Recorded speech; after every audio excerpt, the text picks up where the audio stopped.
Tatum in the 101? Tatum in the 101. Wolfley's Neighborhood Grill, the new cathedral for sports here on sports.ktar.com, which I'm sure has seen a big boost in business since we've started doing this, As a matter of fact, it has been off the charts. We're keeping an eye on this thing, David, and Are we? The rate of return right now is staggering.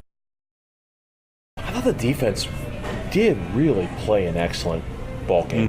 You know, anytime you give the other team the ball on your 2-yard line, your 11-yard line, your 16-yard line, I thought the defense did a great job keeping them to 13 points in that situation. The turnovers were atrocious. Yeah. They choked the life right out of this football team, especially, I want to pick on one guy in particular, that Tim Hightower fumble was dreadful because, I mean, you could feel it. They need to be able to run the ball and do it with certainty. Run the ball and know that that is a strength on this football team and not put the ball on the ground. They need to be able to do that. Now, fumbles are going to happen. But when you get the rash of fumbles via Tim Hightower and Beanie Wells, as we've seen in the past, something's wrong and something's got to be fixed, okay?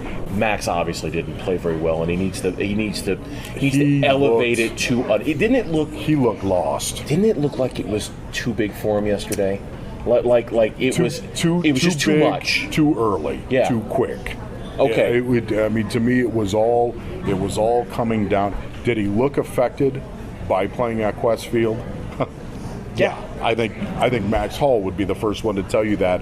I'm not going to hold that against that kid. I think for Max Hall, what happened to him at Quest Field is the beginning of woes, not the end of days. All right, it's the beginning of woes to me. Give me the distinction. So it's not the end of the world. It's not the end of the world. As we know it is not. It is just the beginning of tribulation and trial for Max Hall. I think Max Hall is still the guy and needs to be the guy for the rest of the year. I am more convinced today that the Cardinals have a better roster than they had last year and the year before from top to bottom. When you look at the top to the bottom and the talent all the way down, I think they have a better roster save for one position. The quarterback, the position.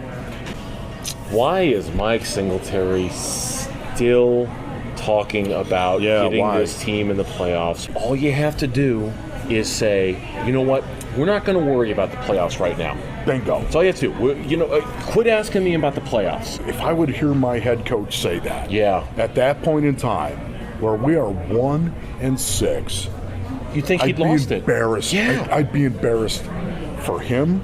I'd be embarrassed for the organization. I'd be embarrassed for me. So that wraps up today's edition of Wolfley's Gridiron Gospel, shot as always live on location here from Wolfley's Neighborhood Grill at the 101 in Tatum at the Desert Ridge Marketplace, where, if you're watching Wolfley's Gridiron Gospel, you are the restaurateur. Yes, what would you recommend to the people that are coming in this week? The Aunt G's mac and cheese. Aunt G's mac and cheese. It's awesome. Andouille sausage, some of the creamiest macaroni and cheese you've ever had. Wow. It's awesome.